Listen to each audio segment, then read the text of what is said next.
I've been lucky sometimes. I've been blessed in my life to win a few giveaways, which are always exciting to me. I like winning things. Your brain does that thing where it produces happy chemicals because you're fortunate enough to have won something. I've won tickets to concerts. It was an interesting concert. It was kid music. I've been to sporting events. I won tickets to go see WWE SmackDown in Cleveland. And that was fun because one of my favorite wrestlers at the time was like main eventing, and it was a really good match. And I've won tickets to comedy shows. I can remember that there was this sort of snowballing effect. Because we used to frequent this place up in Robinson that had these giveaways. Because it was one of those cool, trendy places, right? There was bowling, there were video games, there was a bar, and there was a place for small concerts or comedy clubs. And on a whim, I threw my name in, and I won 10 tickets. And I'm like, I can use 2 of those. So we had to scrounge around and find more, and we did. And we found some friends to go with us, but while we were there was another giveaway. And so normally I'm like, yeah, sure, why not? And I throw my name in, and it was like this snowballing effect for a while, which was really fun. I wish I could do that with lottery tickets, though. But it doesn't always work that way. And the reason I have a problem with lottery tickets is because, well, I was already at the place. And I didn't have to do anything for the tickets. I just put my name in a fishbowl, they drew it. There you go. I had to be lucky when it came to calling into radio stations, because I either have to know answers to questions or just hit it at just the right time. The best ones, the best contests to wins, are the ones where you don't have to do anything. And of course, there's fine print with that. You don't have to do anything. You don't have to buy anything. You just throw your name in a bowl and walk away. And if you win, you win. It's not like buying a scratch-off where you have to give something of yourself. You literally just hope for the best. There's nothing to do in order to possibly win a boon. And it feels like you get something for nothing, something for free. I love that feeling. Mostly because I'm cheap sometimes. But also because we should feel that daily. That's what grace is. Grace defined in the English language is really interesting because it's one of those words that can be used in a lot of different ways. As a noun, it can mean the simple elegance or refinement of movement. Someone who is full of grace, someone who is graceful. It also can mean the ability to be courteous. Oh, I give you this grace, and you bow and all this stuff. As a verb, it shows giving that honor or credit to someone or something by one's presence. I will grace you with my presence. But that's not just what it means for us. See, it means more. And what it means for us, those who follow the path of Jesus, it means free, unmerited favor of God. When Paul writes to the Romans in our passage today, he uses Abraham as an example of faith. We get that. That makes a lot of sense. It's one of the first main characters that we come across in the book of Genesis. After the whole Adam and Eve debacle, after the whole Cain and Abel debacle, we skip forward and now we have Abraham, and that's good. Abraham is this righteous, stand-up guy, and in fact, 3 different faiths are known as Abrahamic faiths: Christianity, Judaism, and Islam. All of them share Abraham as a common thread. Now, what happens with that is drastically different from everybody else, but there are consistencies. The point of the matter is Abraham is the progenitor. Patient 0, if you will. The Israelite faith flows from Abraham. And Paul plainly states that this important person, this important figurehead, the one who they boast about, because it's like, oh, I'm a child of Abraham. I'm of the line of Abraham. That guy, the guy who would not have anyone else be who they were in Paul's time, did nothing to gain anything. Paul points out that Abraham's actions didn't net him any gains. See, we expect that when you invest into something, you get a lot of return for that, right? That's why the stock market is so quote-unquote fun to play. You make an investment and you hope for better returns. When we invest our time, talents, and treasures into something, we do so hoping to get some sort of a return. Even if that return is just, a personal good feeling. That's why we sometimes do what we do. Abraham did things, and it didn't gain him anything. He didn't do the things that he did, and then it was counted as righteousness. That's an important distinction to make. There's this idea of works righteousness that means you can do enough to merit your own salvation and stuff. If I sell enough cookies, God will love me more. If I bring enough people to worship, God will love me more. And I can do all of these things so that I might gain God's favor. If I do all of this, then surely God will save me. God will count me among the righteous because of the things that I do. Stop it. It's not how this works. It's not true at all. That's not why we're here. That's not what we do. We're not here because we're trying to earn a spot into heaven. We're not here because we're trying to save ourselves from the fires of hell. Do you know that there are actually churches in Pittsburgh that are called Carnegie's Fire Escape? Because he built these big, beautiful churches thinking, well, if I build a house for God to live in, surely that God's not going to get mad at me and throw me in hell. Abraham didn't do anything. God chose Abraham. God chose Abraham and said, hey, I would like you to do these things. And Abraham said, okay. That was it. There's no works righteousness here. It's not true for Abraham. It wasn't true for the Romans. It's not true for us today. Because the grace of God is free, period. No terms and conditions apply. You don't have to buy anything. You don't have to sell anything. It's just there. Given. It was given to Abraham.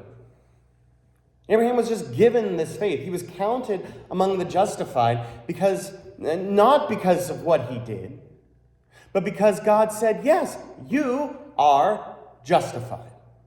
That's it. That's the whole secret.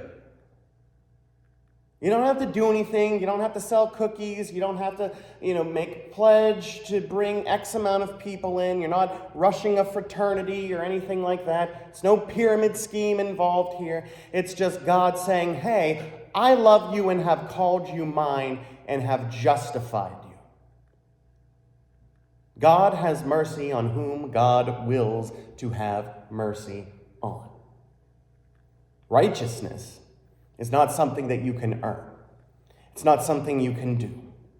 It is a gift from God, a free gift of God. And that right there is the problem, because we are cynical. We look for that asterisk, terms and conditions apply. No purchase necessary, void in Arkansas, void in California, all these things, right? It makes no sense because for us, there's no such thing as a free lunch. You have to give something. Except this. It is free. And it's freely given by God.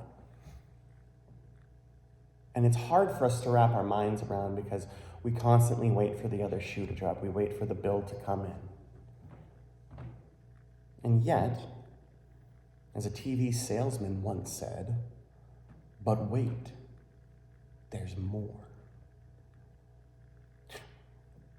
When was Abraham justified? It was free. It was a grace given to him. But think about when that was happening. We know the story of Abraham. Abraham was called by God, told to listen, and he did. It is then, as the progenitor of the faith, that certain rituals began to develop, chiefly among them circumcision, which became a sign that somebody was a child of the covenant. When God chose Abraham, he didn't choose him because he was already primed, prepped, and ready to go. No, he did that when he was unclean. He did it when he was unworthy. And yet God chose him and gave him this justification, this grace for absolutely nothing. I need to know that you understand the importance of this, because what it means for us today is astounding. It means that God can and will choose absolutely anyone for God's grace. That's what it means. You don't have to be clean. You don't have to be this, that, or the other thing. All you have to do is acknowledge that God has called you. It's beautiful. But why? Our human minds can't get out of terms and conditions apply, so we have to figure out the why. And there's a really easy answer for the why. It's not, again, this isn't like some great big secret here. Like, there's no magic handshake. There's no, secret code. I'm not doing, dots and dashes or anything here. Everything that I'm saying should not be controversial because it's literally just right there. It's love, which we already knew. We know that God loves us, and we know that in part because, the lectionary gave us the really pretty passage, one of the bumper sticker lines, right? John 3:16, for God so loved the world that he gave his only Son, that whosoever believes in him shall not perish, but have life eternal. It got popular because of sporting events. Because you would just have a random person in a big clown rainbow afro holding up a sign that said John 3:16. And the thing about whenever you see a random Bible verse is you want to know what it means. So you're going to find it and you're going to look at it. I've seen some that are really funny, like vanity license plates that have the line, "Follow me and I will make you fish for people." That is so funny. I adore that. Or "Get behind me, Satan." Especially when you're looking at it and it's on the back license plate. That's funny. Because when we see these things, we want to know in what they are. And so that's why John 3:16 became popular. Because people just started using it. And there's no accidents. Nothing happens in a void. Because the line, "For God so loved the world that he gave his only begotten Son, whosoever believes in him shall not perish, but have life eternal," that has been called the alphabet of Christianity. That is the main point to what Jesus is doing. It's part of the reason why Nicodemus goes to Jesus. Nicodemus, being a Pharisee, goes to Jesus at night because he just doesn't really want the others to know what he's doing. Which, we kind of get, because Jesus, even in these early chapters, is a very controversial figure, because Jesus is offering a countercultural thing to the people. The C word that everyone hates, change.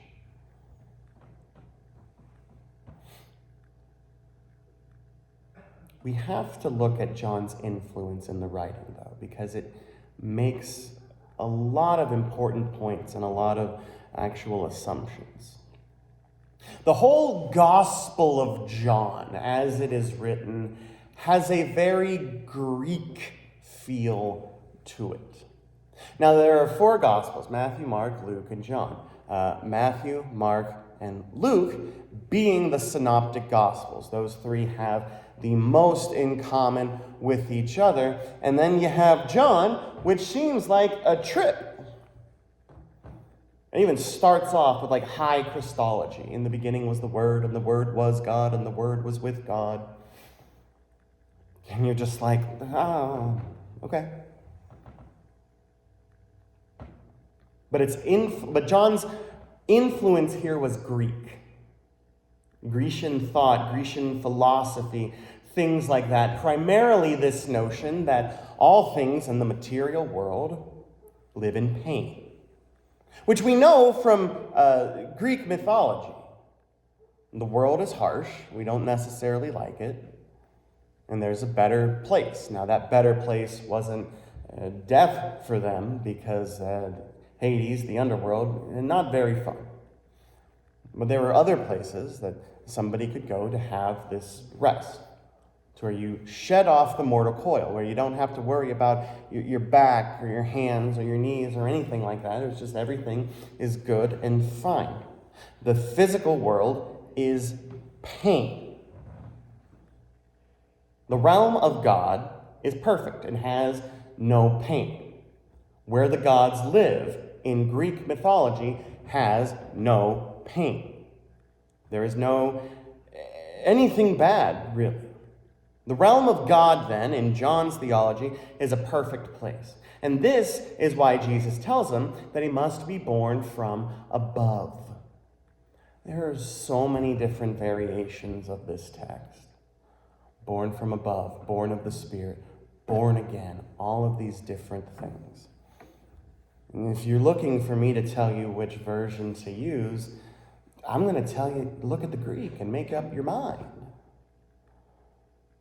All of the ways that this is translated are correct. They just have different meanings. For me, personally, as a fan of the NRSV translation, which I typically use, it says born from above. And we can understand why that is. Because again, if you are born of God's realm, then things are fine. It's the influence.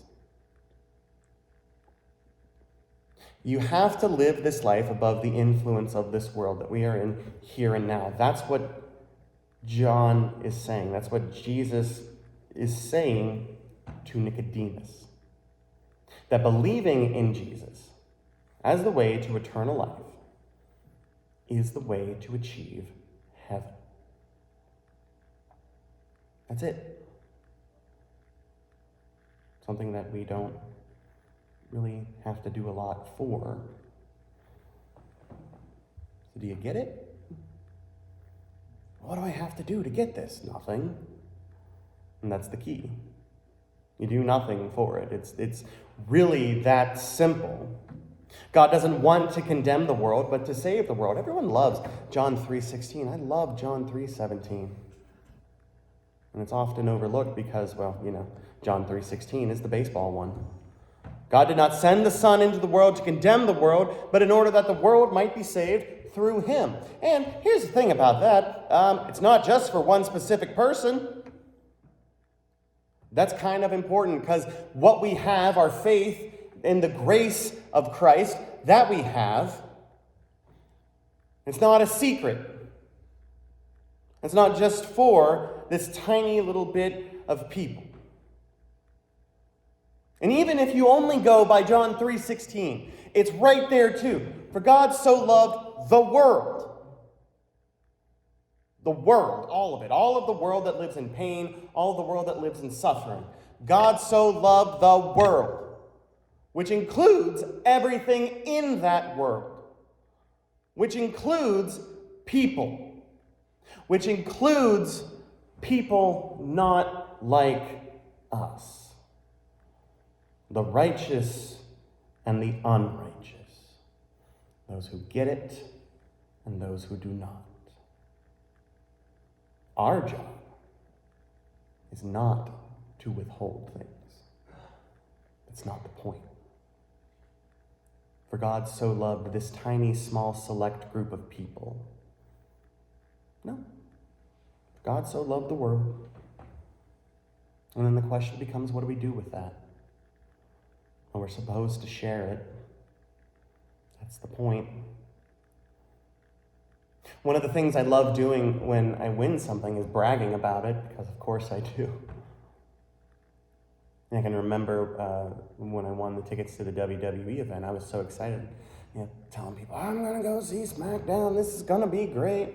It's going to be great because, this is what one of the kids wanted for their birthday, to go see a show, and it's going to be free, and that's even better. And just talking it up. So then naturally, what's the thing that you do? You got to take a bunch of pictures, right? So you take a bunch of pictures, and you have a bunch of fun while you're there, and then you show off said pictures, and you say, look at this awesome thing that I got for free. I even got a t-shirt. This is really cool. Because when you have something that's good, you want to share it. So is the gospel good enough to share? Well, free, unmerited grace for doing absolutely nothing, saving us from ourselves, saving us from our sin, saving us from death, helping us to be above a world riddled with pain and sadness and terror. Yeah, I don't know, guys. I think that's pretty good. So why wouldn't we want to share this with people? This is a message for everybody. Not just the people here, not just the people in other churches, but for everybody. Because that's who God said it was for. You didn't do anything to earn God's favor, and neither does anyone else. But a lot of people don't know. So maybe it's time we start telling them. Amen.